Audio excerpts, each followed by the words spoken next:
在丽江古城的一家民宿里，我住在隔壁的房间，难以忽略夜半传来的声音，仿佛有魔力一般，让我面红耳赤，全身燥热。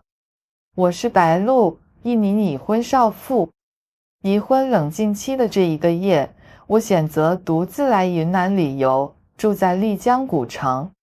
这里的木质建筑很有特色，唯一不好的是隔音效果太差。洗完澡，我正在给自己抹身体乳时，隔壁传来动静，我瞬间明白那是什么声音。本来应该是享受男人疼爱的年纪，但现在却孤独旅行。狗男人追求我时，情话却不入心。看着镜中的自己，我陷入迷茫。我结婚5年，因为生子，身材依然前凸后翘，曲线玲珑，不仅有着成熟女人的风韵，皮肤水润通透，几乎比得上狐狸精。隔壁传来的声音像背景音乐般刺耳，让我烦躁不安，甚至身体渐渐发热，觉得自己渴望男人，像个怨妇。尽管不愿承认，但身体比脑袋诚实。涂完身体抹完乳液后，我钻进被窝，掩住头，才发现那声音持续了很久。开始时可能是10点钟，现在已经快10点40，隔壁难道在看长片？真是匪夷所思，我以为只需要几分钟。我没有经验，以为男人很快，原来我孤陋寡闻了。隔壁那声音不是小电影，女人的叫声真实，又让我懊恼。还有家里那根没用的烂黄瓜，让我甚至羡慕她有脸去找别的女人。整晚我都睡不好，烦躁不安，简直让我快发疯。第二天早上，我在镜子里看到眼下一片乌青，匆忙拍点粉遮住，推门出去，刚好碰上那对情侣。那女孩叫许琳，性格活泼，昨天和她聊过几句话。她热情地拉着我的手，问我今天打算去哪里玩。看着她那张容光焕发的脸，想起昨晚那些画面，我的心里涌现出一阵骚动，不禁浮想联翩。她略微脸红，男友站在旁边，20出头，看起来像只小奶狗，乖巧听话，笑起来还带2个可爱酒哦。而我意外发现，原来他是个小狼狗。我打量他，他也盯着我，我的心砰砰跳，赶紧移开视线。昨天老板给我推荐了个拼团旅行，一个人出游，我邀你还一起。他开心地说要参加。真的吗？我也报名了，我们一起玩吧。我尴尬地笑着说，你们小情侣很亲密呀。我插在中间有点尴尬，但也算交个朋友，在路上能聊些。拼团游是民宿老板推荐的，白天大巴游览景点，晚上露营篝火晚会。起初我以为许琳只是随口一说，但一整天她一直陪在我身边，她男友跟随在我们后面。我悄声问她，你这样冷落男朋友，他不会不高兴吗？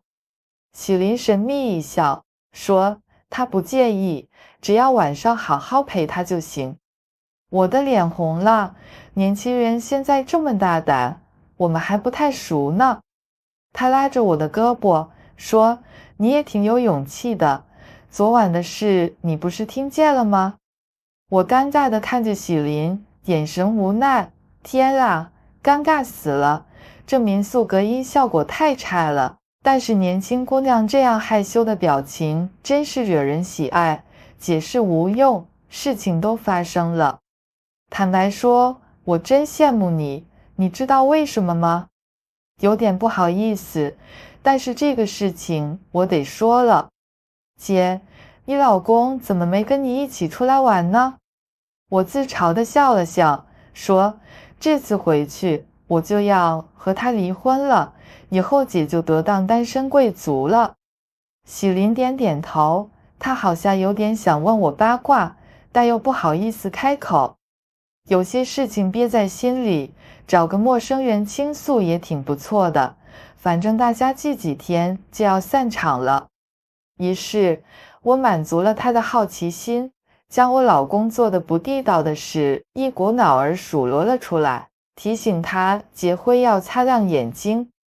喜林听完义愤填膺，说：“我们不能便宜了他，一定要争口气，给他的教训。”我被他激励得哭笑不得，争口气是这样做的吗？这小姑娘挺有意思的。我原以为她在开玩笑，没想到她还真给我搬来了一个男人。白天有喜林陪伴，我的心情好了不少。晚上进行帐篷篝火晚会，人群热闹非凡，大家围坐在篝火旁，开心喝酒聊天，不知不觉都有些醉了。喜林的脸颊泛红，拉着我的耳朵，祝我今晚玩得开心。说完，拍了拍我的肩膀就走开了。我也醉意朦胧，看着他的身影都带着重影。这小姑娘开始胡言乱语了，竟然祝我今晚开心。而且她的帐篷离我很近，她要去哪儿呢？我有些头晕目眩，想要去找她，结果她也晕晕乎乎的朝我帐篷走去。我的帐篷是鹅黄色的，在月光下熠熠生辉，看起来还挺显眼。我也摇摇晃晃地走着，觉得帐篷都有重影。这活动的氛围策划的还挺有意思，整个场地连盏探照灯都没有，只有篝火闪烁。帐篷外面挂着一串小彩灯，在闪烁着微光。看着这些温暖的灯光，我心里涌起一阵幸福的感觉。我打算好好的休息一下，明天回去就和那个混蛋算账。我有钱，我要去找个温柔体贴的小奶狗，最好是像喜林男朋友那种忠诚可爱的小狼狗，让他好好伺候我。掀开帐篷门帘，我摸索着钻进被窝，突然间，一只结实的手臂将我紧紧拥入怀中，我吓了一大跳，简直清醒了一半。我伸手去摸索，感受到坚实的肌肉，坚毅的质感，我意识到这是个男人。我头脑一片混乱，难道我走错帐篷了吗？我试图挣脱他的怀抱站起来，但他稍微用力，我又软软地跌回他的怀中。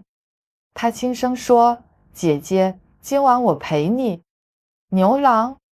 我脑中闪过一个奇怪的念头，但马上意识到不对劲，这声音很熟悉。经过一番细思极恐，我终于想起来，原来他是林南，喜林的男朋友。哦，天啊，我怎么跑到他的帐篷里来了？我连忙澄清，我是走错了，我不是喜林。他的呼吸在我耳边喷薄而出，牙齿轻轻刮过我的耳垂，心跳加速。我明白，他是故意的。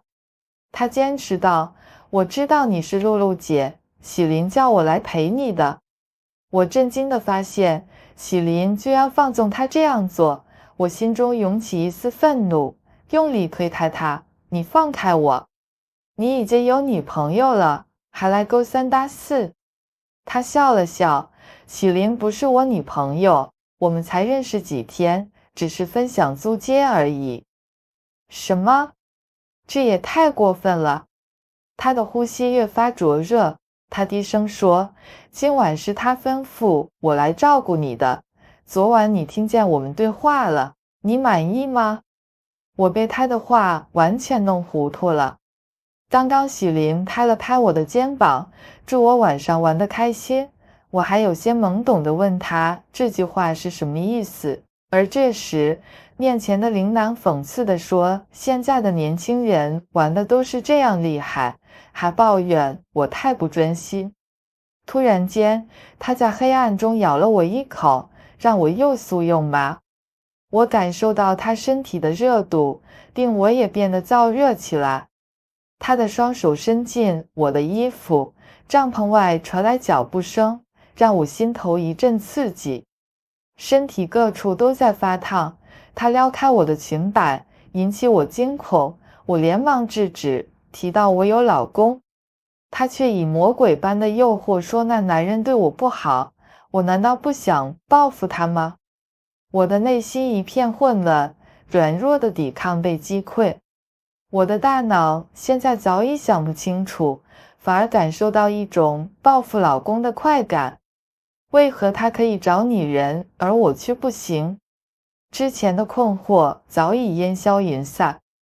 第二天早晨睁开眼睛，发现自己被有力的胳膊搂着，背后的温暖胸膛让我感到安心，提醒我昨晚并不是梦。身后的男人似乎发现我醒了，稍稍用力把我翻了身。那股强劲的力量让我毫无反抗的能力。晨光透过帐篷洒进来，照在眼前小狼狗的脸上，看起来异常可爱，眉目之间充满了灵气。和昨天晚上完全不同，现在更让人惊艳的是它强壮的身材、结实的胸肌、整齐的8块腹肌，以及引人注目的人鱼线。除了死鬼老公，我从未如此近距离观察过一个男人的身体，更别提亲手触摸。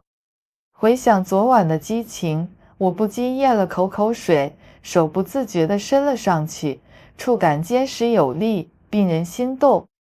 小狼狗笑眯眯地看着我，我感到脸颊发烫，但无法控制住手臂。正当我收回手时，被他抓住，他不经意地透露着再来一次的意愿。我所有的抗议都被他轻易打消，只得发出微弱的应声。再次拉开帐篷时，已是阳光明媚，周围的帐篷几乎都已离去。喜林从帐篷中探出头，俏皮地眨巴着眼，醒了，昨晚休息得如何？看着他，我心里猛跳，仿佛被当场抓到偷东西一般。但很快我意识到，迎南并非她的男友，我松了口气，没有闯下祸。喜林走出帐篷，旁边跟着一位身材魁梧的男人，随意披着一件衣服，饱满的肌肉异常发达。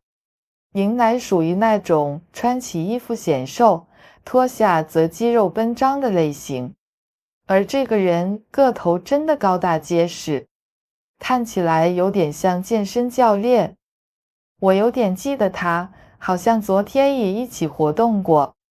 当时喜林当着我的面和一个男人亲吻了一会儿，然后男人就拉着他走了帐篷。喜林看着我，我心里有点难受，目瞪口呆地看着。喜林真是让人捉摸不透，白天面对林南还觉得有些尴尬，毕竟我们不算很熟，而且他和喜林之间好像有些纠葛，想到我们3个一起走在一起，我有点接受不了。好在我在丽江的行程也只安排了几天，之后还要去大理玩几天，就和他们告别了。人生中遇到的人各不相同，各有姿态。原以为这段经历会很快被遗忘，但没想到会再次见到林南，而且这一天来得如此突然。我心绪不宁地拖着行李走进卧铺车厢，却看到了一个熟悉的面孔又出现在我面前。再次相遇，我目瞪口呆地看着他。在外漂泊，能再次遇到一位情投意合的人已是难得，更别提第2次发生相遇的神奇场景。你怎么也坐在这辆车上呢？他一脸委屈的模样。那天晚上，宁姐姐说要带我回去，照顾我，怎么才过了几天，就翻脸不认人了呢？卧铺包厢里有4张床，上铺似乎是一对小情侣。他们听我们说话，都探出头来看热闹，偶尔嘻嘻哈哈笑几声。我感觉自己的头要冒烟了。他怎么说话的，语气让我感觉好像是个无情无义的人一样。而且，虽然当时我也有这种想法，但没想到真的说出来了。一直等到摆好东西，我坐在床上，可就是回想不起那晚发生了什么。我只记得，我觉得好过瘾。我甚至对那个男人说，以后就跟着我吧。哎呀，这简直太尴尬了，我不会把内心的话都说出来了吧？就算说出来了，也不应该当真啊。我感觉头有点晕，不好意思抬头看他。他看到我这样，哈哈大笑起来。后来他跟我解释，那晚我们聊天时发现，我们竟然是同一个城市的人，于是就约好一起回去。我们还同时买了火车票。我咬了咬嘴唇，感到有些难为情，竟然对比我小好几岁的弟弟产生了好感。本以为能控制住，却入睡后感到心乱如麻。这几天对他的思念，在见到本人后更加强烈，特别是想到他此刻就在隔壁睡觉，让我坐立不安。更糟糕的是，楼上的情侣传来亲昵声音，让我的内心热情高涨。我试图平静下来，闭上眼睛深呼吸。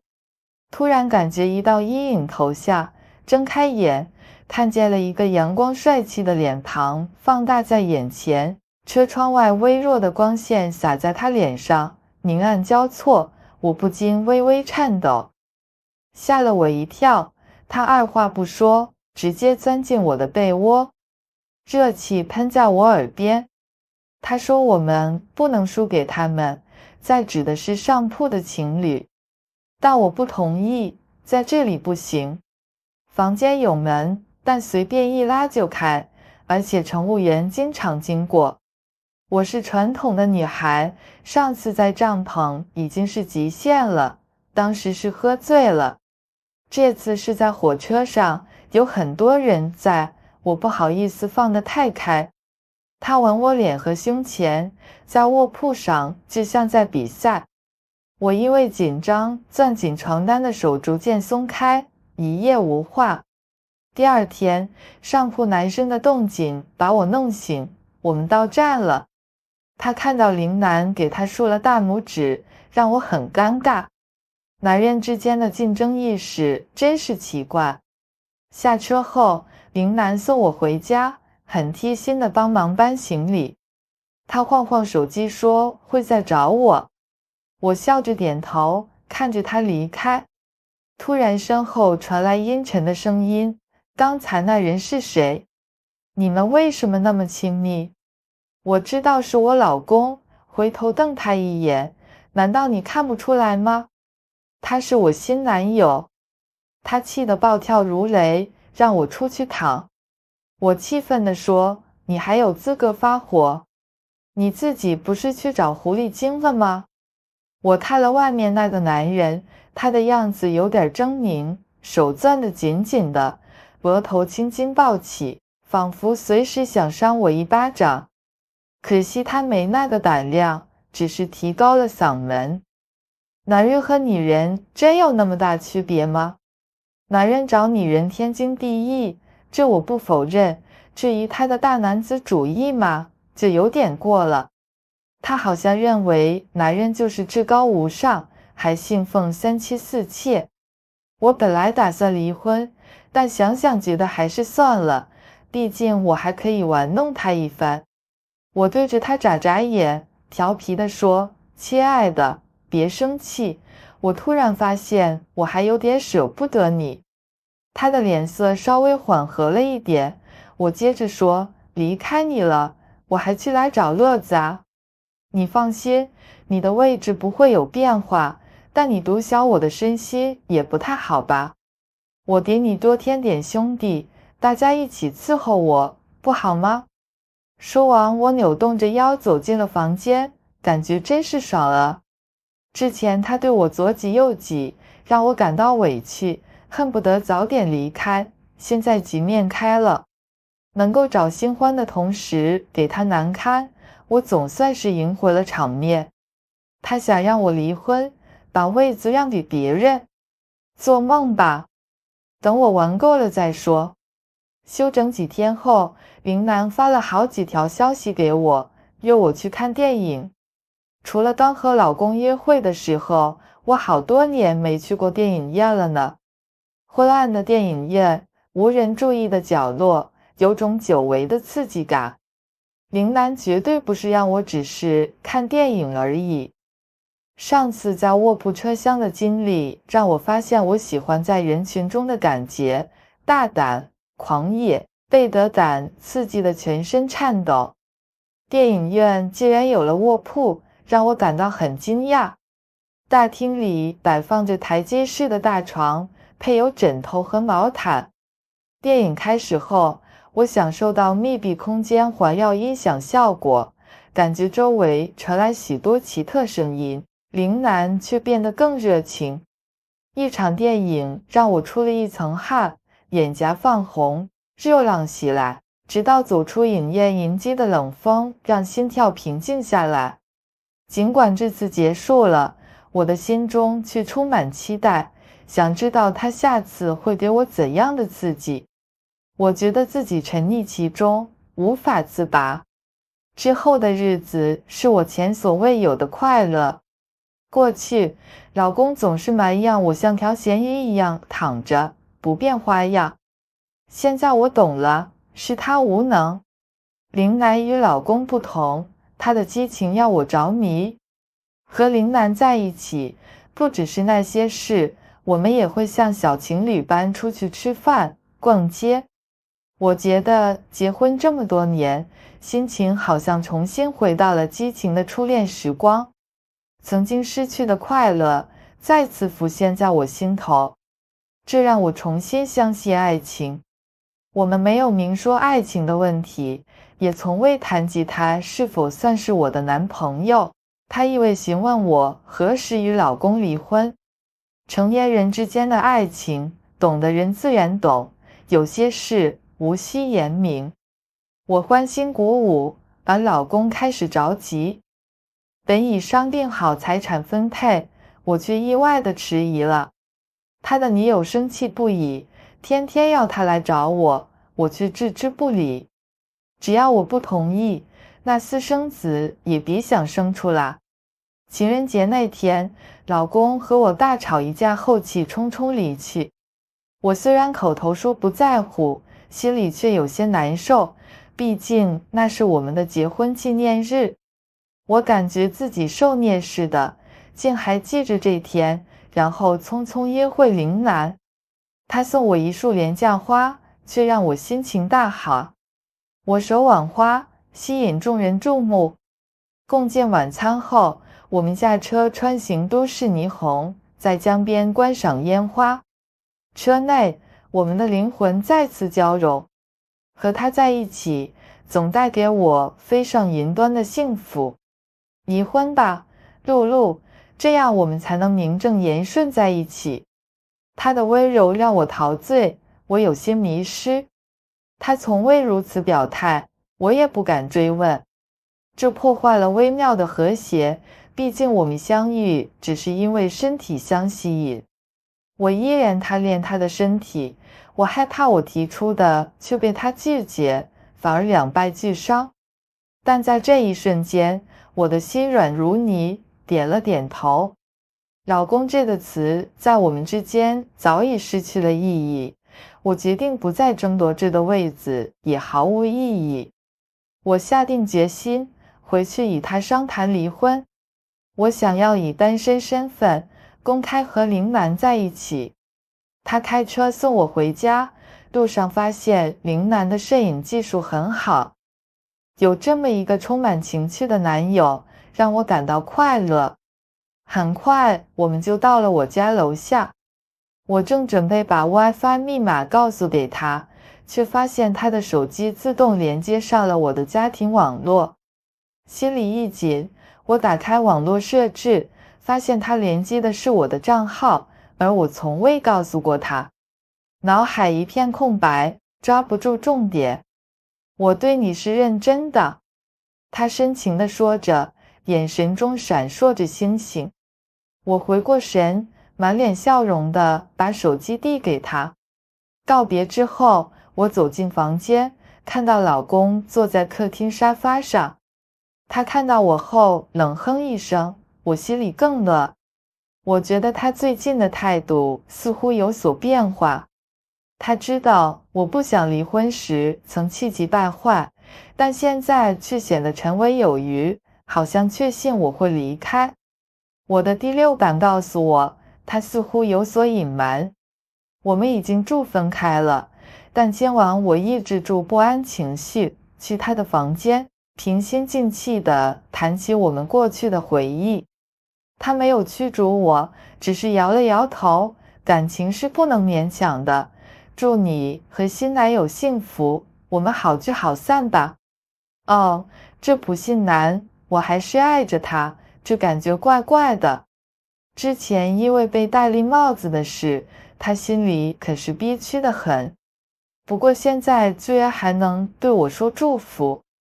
那天晚上他情绪高涨，和我来了一次，然后呼噜呼噜地睡着了，让我感到无比索然无味。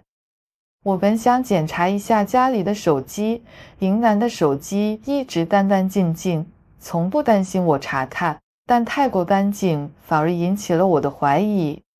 果然，在老公的手机上，我找到了他和林楠的通话记录、消息，甚至还有转账记录。我猜对了，他们确实有勾结过，老公应该在背后操纵一切。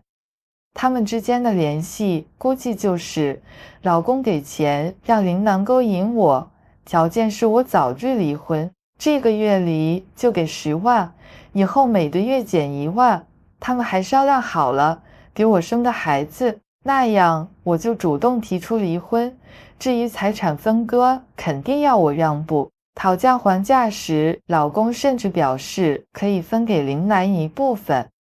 在搞清楚这一切之前，我还曾想会不会和那个林楠组成家庭。幸好我没有陷得太深，我真够倒霉，先碰到一个渣男，再碰到一个还渣的。后来我决定以计制计，看看谁能拖得更久。林楠越来越热情，甚至不再采取安全措施。难得的是，在车里那次没有怀孕，一直拖到那个狐狸精生了孩子。老公的价格是逐月递减，直到那10万一点点减完。林楠也没达成他们的目的，气得直接提出分手。我无所谓，反正这一年我没吃亏，外面找个牛郎也要不少钱。后来狐狸精也受不了了，对老公怨气重得很，只能硬着头皮找我谈判。我说我要的也不算过分，钱财分成4-6，对我来说就可以了。这个价钱大概算合适，拿太多对身体不好，但老公肯定不同意。最后老公认输了，分完钱后急着让我离开。看在钱的份上，我没有犹豫地离开了，为他们3口留了个位置，并且在他们结婚时，我送上了一份特别的礼物，老公死于精神疾病的诊断书。其实那份诊断书是伪造的，只是想让他稍作安慰。可没想到，我居然如此神准，老公死于精神疾病也是虚构的，而那孩子真的不是他的。我分到了更多的钱，还吃了一顿苦果，心满意足。那今天的视频就到这里，如果大家觉得我讲的有点意思，欢迎大家点赞关注，你的支持是我更新下去的最大动力，谢谢大家。我是单身朋友在中国的小慧表姐。大家好，我是小慧，我有一个非常重要的消息要分享给你们。我想告诉你们，我已经开通了会员视频频道，我将在这里分享我自己的亲身经历，分享我自己的故事。欢迎大家订阅会员，一同来分享这个旅程。我会在会员频道定期更新专属视频，让你们可以更深入地了解我，了解我经历的故事。你们的参与，你们的订阅，将是我继续前行的最大动力。谢谢大家。如何投稿给我？如果你是手机用户，打开视频下方的简介，点击投稿链接。如果你是非手机用户，可以直接点击视频下方投稿链接。